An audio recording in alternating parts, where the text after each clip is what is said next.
Quiero hacer un paréntesis antes de iniciar el sermón de hoy, compartirles una frase que fue acuñada, todos se la atribuyen al reformador Martín Lutero.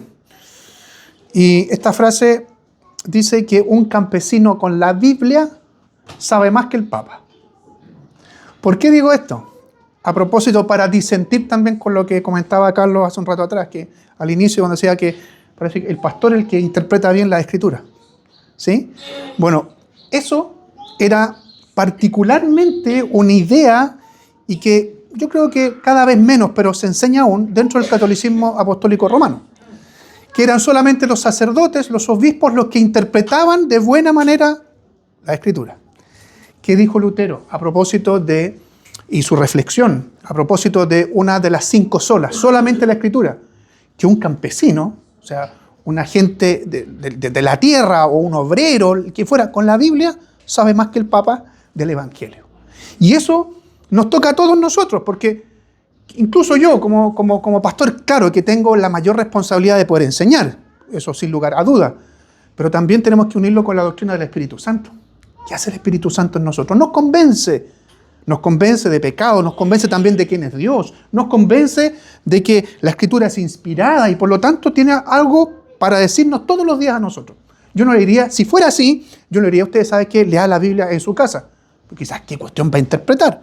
Ahora, ¿nos caben dudas? Sí. Y en esas dudas, ¿a quién acudimos? A los, como dice la Escritura, a los pastores y maestros, que han sido también llamados por el Santo Espíritu para el ministerio de la palabra. Pero no es que yo sea el único que interpreta. Miren, si fuera por capacidad o por capacitación, mejor dicho, nuestro hermano Matías está mucho más capacitado que yo. Él tiene una maestría en teología. Yo apenas pasé por el seminario. Entonces tendría que ser yo, ¿no es cierto?, estar ahí siendo el discípulo de Matías. Y al revés. Y al revés, Matías es el discípulo y todos somos discípulos del Señor Jesús. Cierro paréntesis. ¿Sí? Ahora vamos al Evangelio de Mateo, capítulo 6, en el verso 13, que de hecho ya lo topamos la semana pasada, pero vamos a ver la segunda parte del verso 13 de capítulo 6, que nos encontramos con la última petición de la oración del Padre Nuestro. La próxima semana vamos a cerrar esta serie de mensajes sobre la oración que se llama, ¿no es cierto?, la oración del Señor, con esa doxología que viene después de las peticiones, pero hoy día ya no estamos en el penúltimo mensaje, pero la última petición en sí. Y que está en la segunda parte, como les digo, del verso 13, que dice así: sino líbranos del mal. Ese es el texto que vamos a tener a la vista hoy. Le quiero pedir que inclinemos nuestro rostro y pidamos en oración al Señor su ayuda. Señor, que tu palabra que vamos a revisar hoy, a través de la cual tú nos vas a hablar, Señor, te vas a revelar una vez más, sea para nosotros hoy día pertinente. Ten misericordia de nosotros, Padre, y háblanos, revélate a nosotros, Señor, porque creemos que también vivimos y somos sustentados espiritualmente por tu palabra. También, Señor, como hemos aprendido en el tiempo a través de los sacramentos. Gracias, Señor, por eso también. Pero te pedimos misericordia, Señor, porque sin tu palabra también nos debilitamos. Nos debilitamos, Señor, y queremos lo contrario. Queremos ser fortalecidos en nuestra fe. Que tu Santo Espíritu nos ayude a cada uno. A mí, Señor, en particular por la responsabilidad que tengo de exponer tu palabra y de hacerlo de manera fiel. Oramos y lo hacemos en el nombre bendito de Jesús, nuestro Señor y Salvador. Amén. Amén. Bien, queridos, esta última petición, ustedes se darán cuenta, no es muy difícil en ese sentido darse cuenta que es complementaria a la anterior, la que vimos la semana pasada, ¿no es cierto?, que dice, no nos metas en tentación. ¿Ya? No nos metas en tentación. Y es una petición que de manera intencional busca no ceder a la tentación. Si ustedes se acuerdan, ¿verdad? Esa primera parte, ¿no es cierto? No ceder a la tentación. Y por lo tanto, reflexionábamos con la intención de no querer pecar. ¿Ya?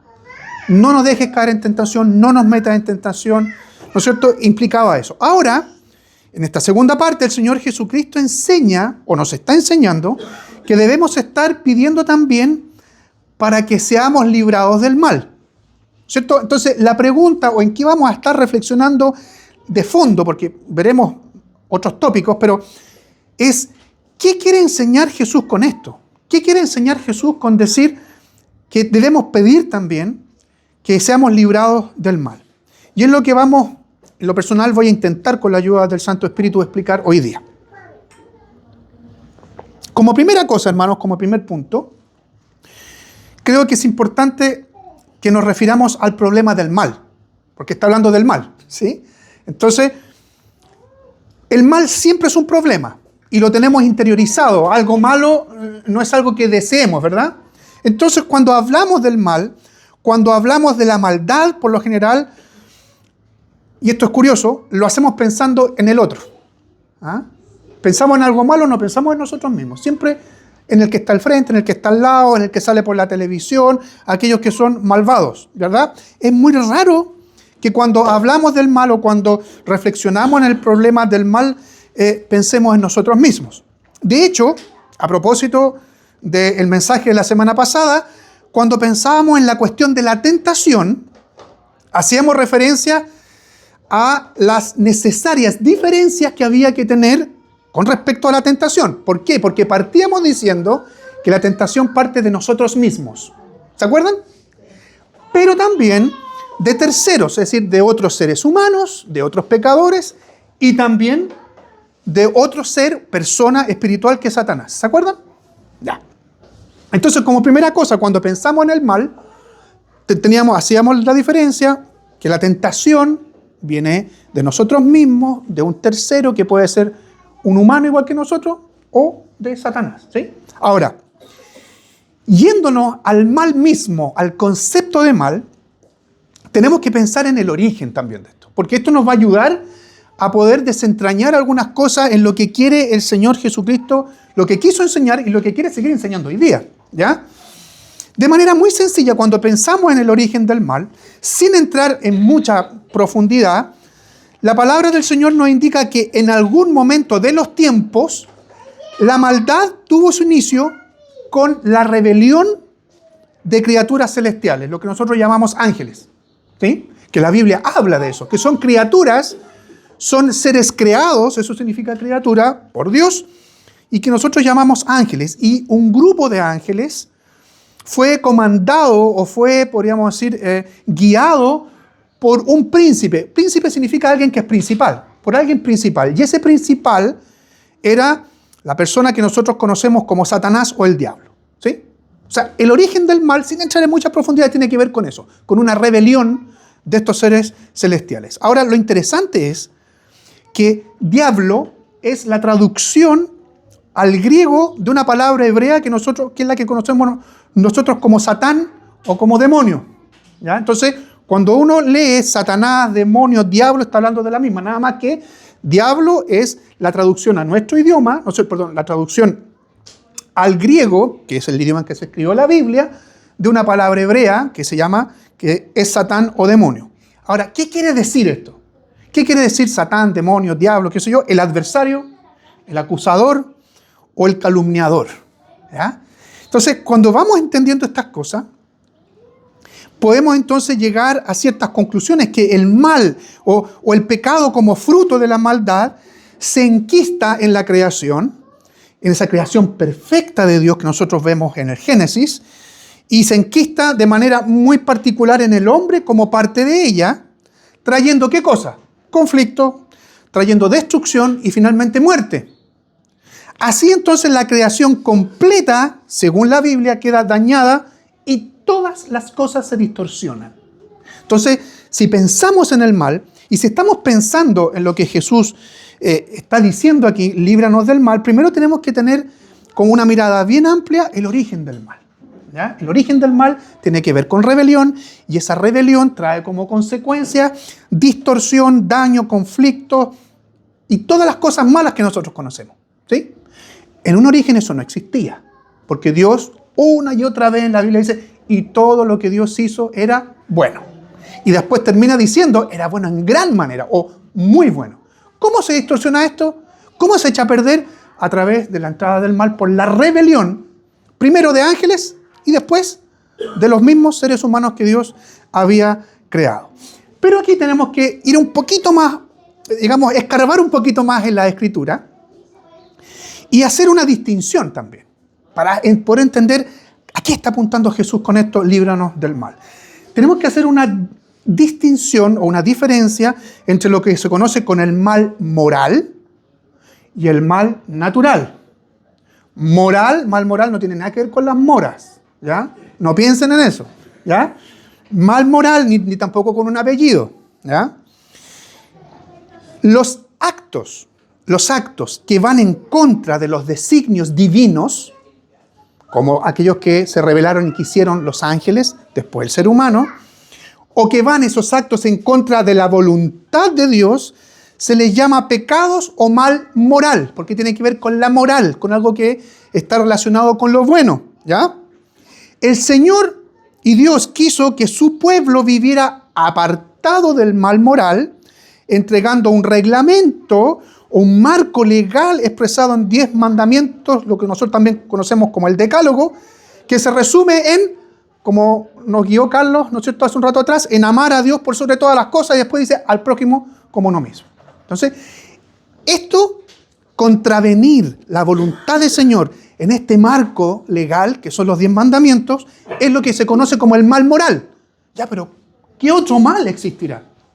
¿Qué otro tipo de mal existe? Si se recuerdan, recién había dicho, le estaba enseñando, que todo en la creación, todo quedó dañado, todo quedó distorsionado después de entrar la maldad y entrar el pecado. Y el mal natural, ¿no es cierto?, se deriva también, ¿no es cierto?, de este mal moral, ¿no es cierto?, del que son responsables el diablo y luego Adán y Eva y eso que cargamos nosotros, pero el mundo entero, como les comenté, quedó dañado o manchado y distorsionado. Entonces, todas las cosas que uno conoce, no son como debieran ser. El orden divino de la naturaleza también se dañó. A este tipo de daño o mal se le llama el mal natural. La pregunta es, ¿cómo se expresa este mal natural? Que no es el mal, ¿no es cierto?, causado directamente por el hombre o por Satanás. Es lo que nosotros llamamos, por ejemplo, los famosos cataclismos. Nadie podría decir que es bueno que haya una erupción volcánica, que se produzcan incendios por eso de esa erupción, que arrase con una ciudad. Eso es malo. O que venga, como dijo alguien por ahí, un tsunami, ¿no es cierto?, y arrase después de un terremoto como lo vivimos tantas veces aquí en Chile. Eso es mal natural. ¿Por qué? Porque la creación toda quedó dañada y estas cosas se desordenaron, ¿no es cierto? Entonces, todas esas cosas, tornados, tsunamis, huracanes, plagas, pandemias, todo es parte de ese mal natural. Todas esas cosas no estaban en el diseño original de Dios. No estaban allí. Entendiendo ahora entonces un poquito mejor el asunto del mal, debemos preguntarnos o seguir haciéndonos la pregunta inicial. ¿Qué quería y qué quiere enseñar Jesús con esta petición, con esta última? ¿De qué clase de mal debemos pedir a Dios que nos libre? ¿Será, Señor, líbranos de tsunami? Eso estaba diciendo Jesús ahí. Oye, ustedes deben orar así. Bla, bla, bla, bla, bla. No nos metan en tentación y líbranos de tsunami. Líbranos de terremoto. Líbranos de plagas, líbranos de, no sé, de la varicela, líbranos de estas pestes, ¿no es cierto? Líbrame de todas estas cosas terribles que de repente dan miedo. Ninguno quisiera enfrentar cataclismos, ¿no es cierto? Ninguno. Pero ¿será que Jesucristo está hablando de eso? No. Lo que Jesucristo está diciendo es, Señor, líbrame de ese mal que tiene que ver con ir en contra de tu voluntad. Líbrame de eso. Está diciendo así de manera muy general el Señor Jesucristo. Ahora, cuando vamos y nos acercamos más, le podríamos poner una lupa aquí a la Biblia y vemos el mal allí, ¿no es cierto?, en la oración. Cuando nos acercamos a la oración del Padre Nuestro y especialmente a esta última petición, sin lugar a dudas estamos pidiendo de ser guardados o librados, como yo les decía, del mal moral, es decir, del poder del mal en todos sus grados, en todas las ocasiones, hasta de aquellas expresiones más sutiles o que malamente muchas veces consideramos menos graves, como las famosas mentiras piadosas, ¿no es cierto? Sí, estamos pidiendo por esas cosas. El mundo en el que vivimos está lleno de engaños, eso no es común, o sea, no es poco común para nosotros, lleno de trampas, lleno de seducciones en las que podemos caer y necesitamos, sin lugar a dudas, el auxilio de nuestro Dios para ser librados de ellas. Sin embargo, no es exactamente a lo que Jesús se está refiriendo aquí, sino que más bien se refiere a una persona. ¿De dónde sacó esto el pastor? Van a decir. A una persona. Si pudiéramos conocer el idioma griego, como conocemos nosotros el español o el chileno, porque a veces no hablamos español, hablamos chileno, si pudiéramos conocer el griego, entenderíamos que un sustantivo, o sea, una palabra, puede ser masculino, femenino o neutro, ¿sí? Si se recuerdan algo de la escuela, ¿no es cierto? Ustedes se acordarán, un sustantivo puede ser masculino, femenino o neutro. Por ejemplo, libro es un sustantivo y lo asociamos con algo, ¿no es cierto? Un sustantivo. Libro es un sustantivo femenino o masculino. Masculino, ¿no es cierto? Lo mismo que coche, lo mismo que teléfono, pero no así mesa, ¿no es cierto? O, qué sé yo, lámpara, escuela. Son sustantivos, pero femeninos. Pero también hay sustantivos que son neutros. Estrictamente aquí un lingüista decir, pero el castellano eso no es así, estrictamente. Sí, pero generalmente se le agregan, ¿no es cierto?, lo que nosotros conocemos como los pronombres, él o ella, ¿verdad? Entonces, cuando uno dice amable, estamos refiriéndonos a él o ella, da lo mismo, es neutro, ¿verdad? Pero si decimos ella es amable, sabemos que es, en este caso, femenino, ¿ya? Porque también estas cosas funcionan como adjetivos calificativos. Pero, ¿por qué digo esto? Porque en el original, en el griego, mal no está escrito como neutro. La palabra mal en esta oración no está escrito como neutro en el original, sino que es un sustantivo masculino, ¿ya? Por lo tanto, lo que Jesús está enseñando a sus discípulos es no líbranos del mal, sino que líbranos del malo o líbranos del maligno, ¿ya? O líbranos, hablando en chileno, podríamos decir malandra, ¿ya? Líbranos del malo, ¿ya? Y ese título en el Nuevo Testamento es específico para Satanás o es específico para el diablo. La petición entonces sonaría mucho mejor así: Señor, líbrame de los engaños de Satanás. Eso. Pues, ¿hay engaños en general? Sí. ¿Hay personas, seres humanos que me engañan? Sí. De hecho, Señor, no me dejes caer en tentación. Y ahí vimos ahí que las tentaciones pueden ser de otros, pero aquí el Señor, podríamos decir, le hace lupa a esto y dice, ustedes deben pedir al Señor, líbrame de los engaños de Satanás. Jesús estaba enseñando a sus discípulos entonces a orar así, incluso por su propia experiencia. La semana pasada nos referimos a esto. Jesús había pasado por un tiempo de prueba, expuesto a las tentaciones de Satanás, ¿se acuerdan en el desierto?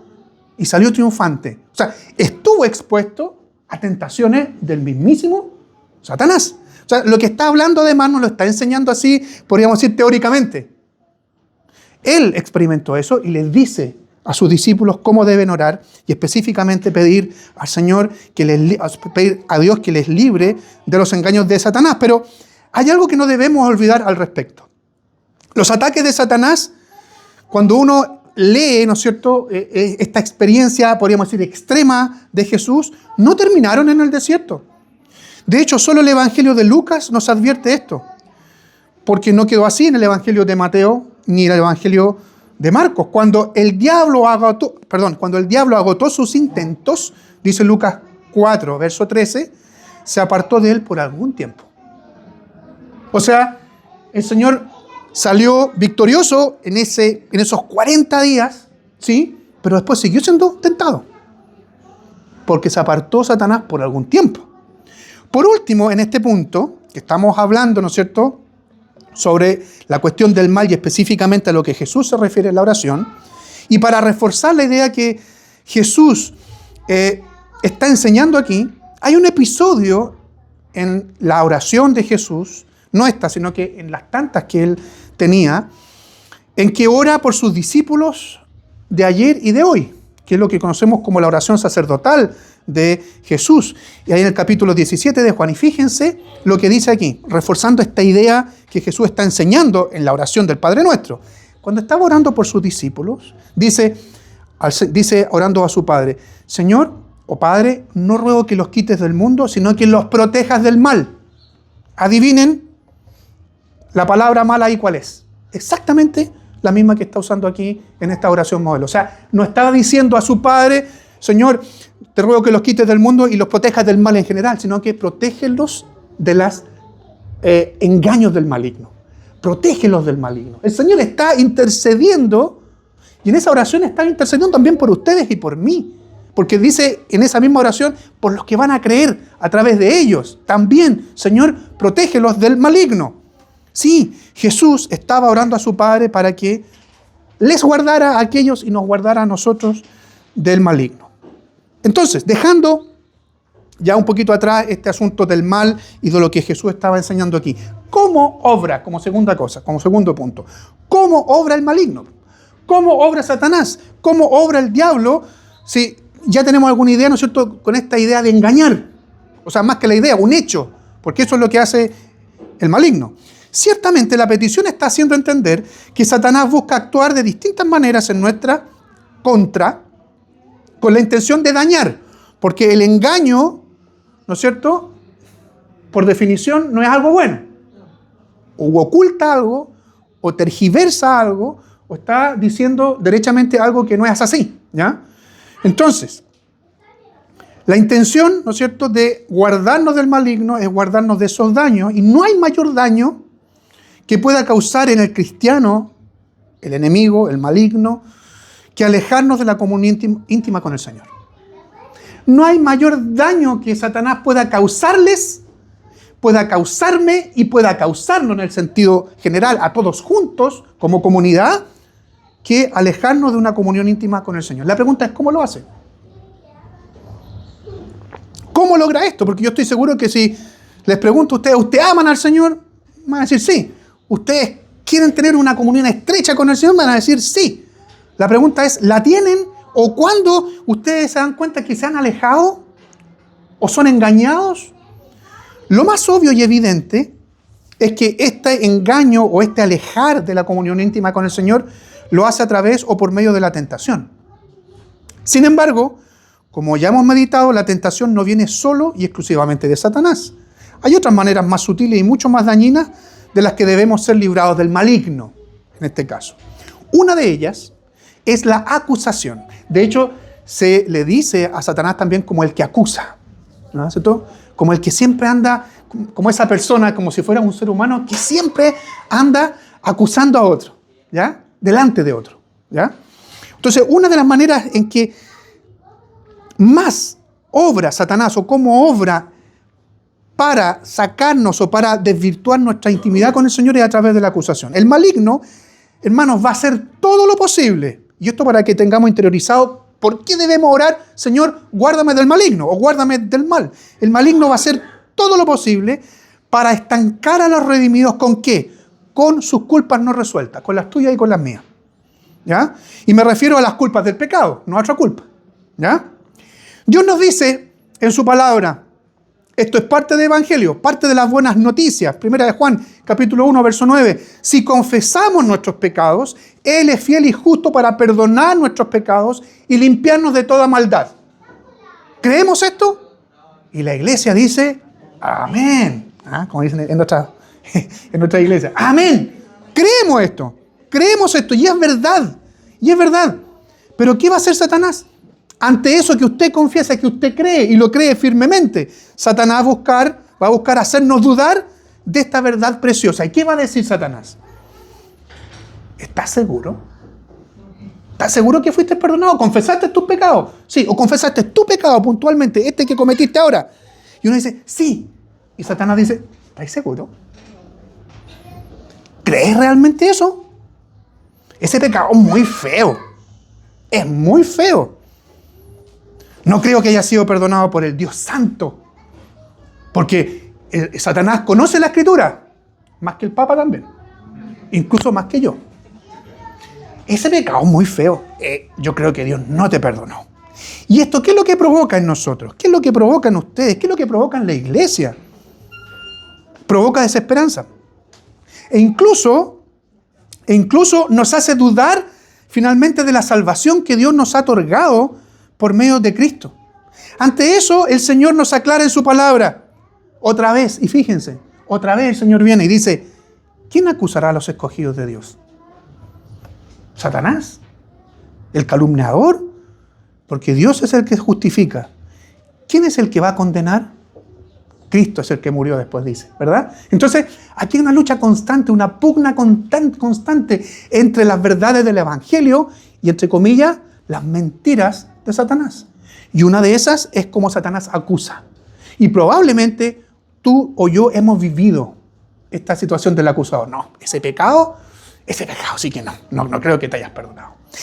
Así obra Satanás. Pero la otra manera, al menos voy a poner dos, que podríamos decir están en los extremos también. La otra manera de obrar de Satanás es cuando algún cristiano peca, ¿no es cierto?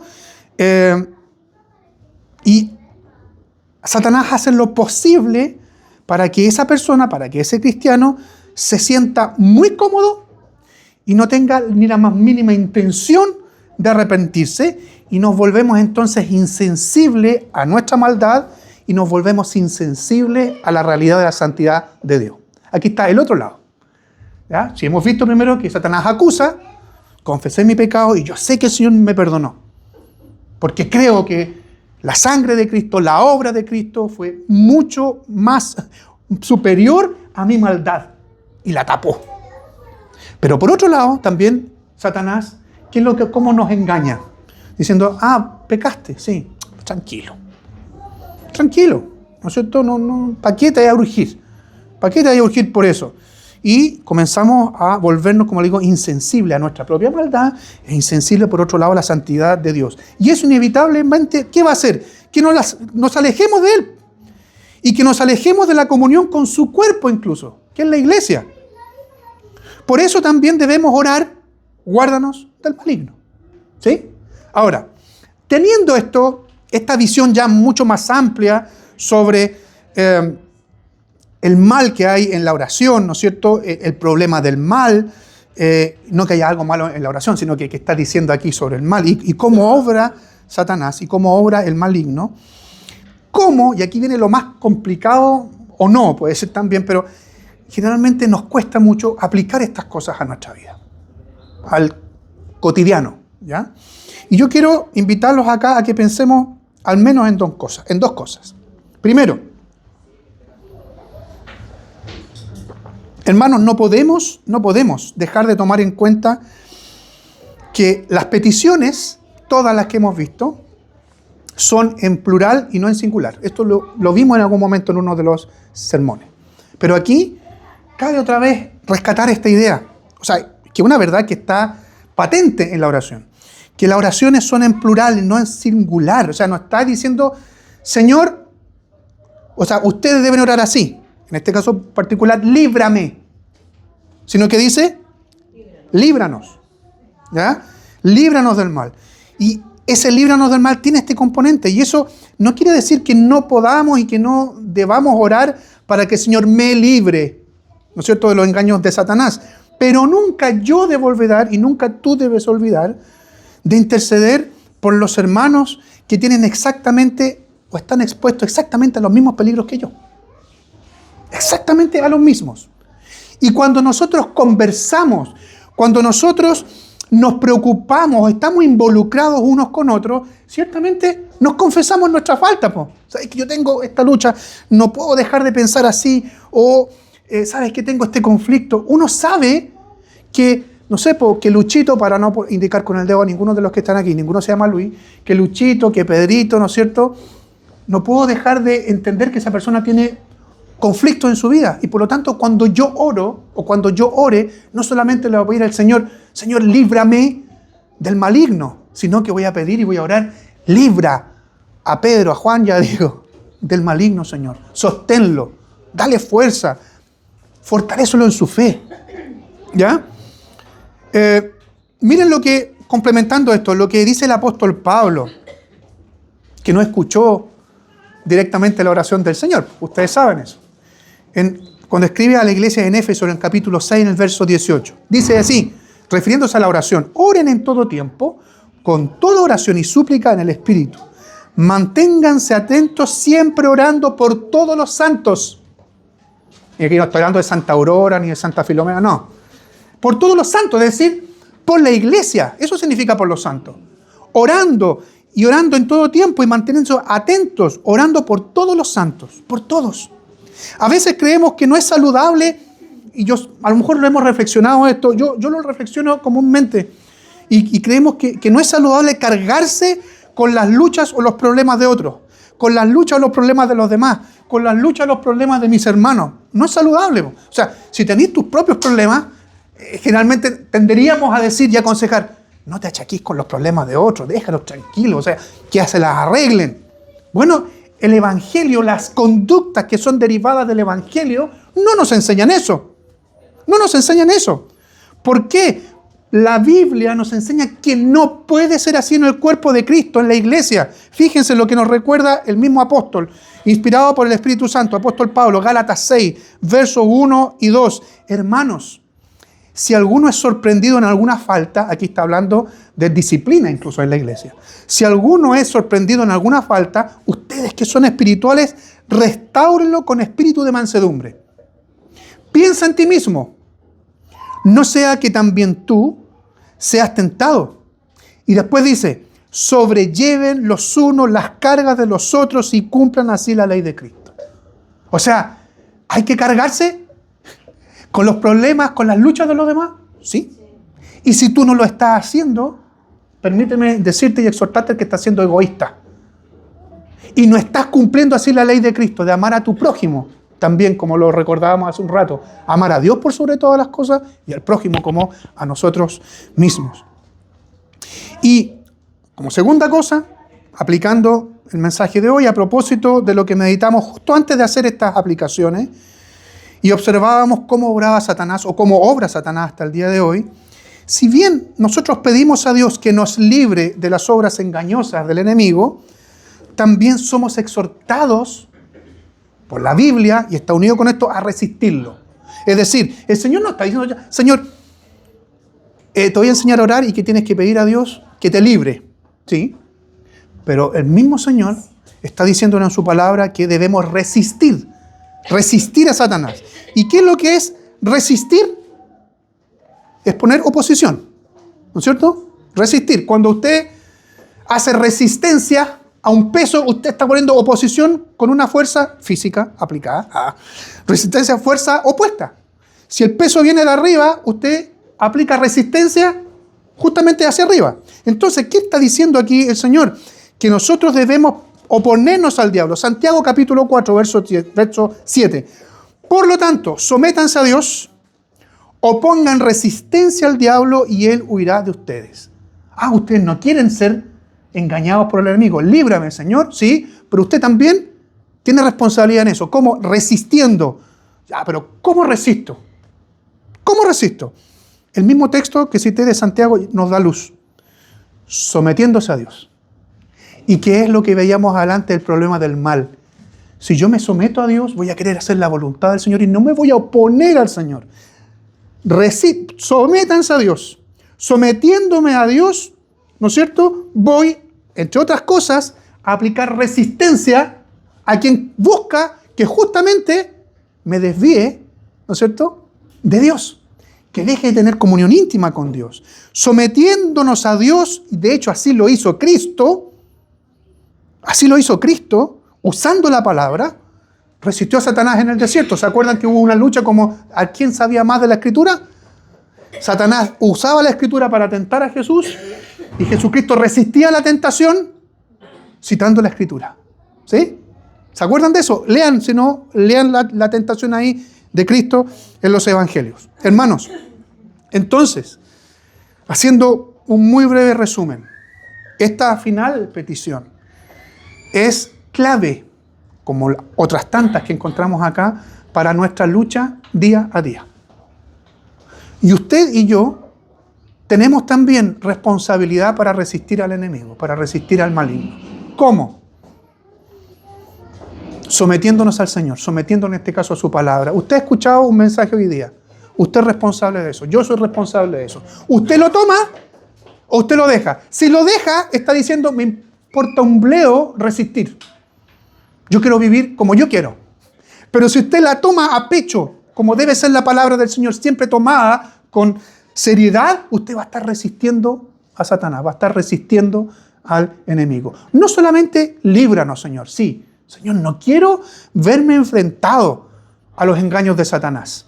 Es una petición sincera, pero también podemos pedir, usando esta petición, Señor, quiero resistir al enemigo, quiero resistir al acusador.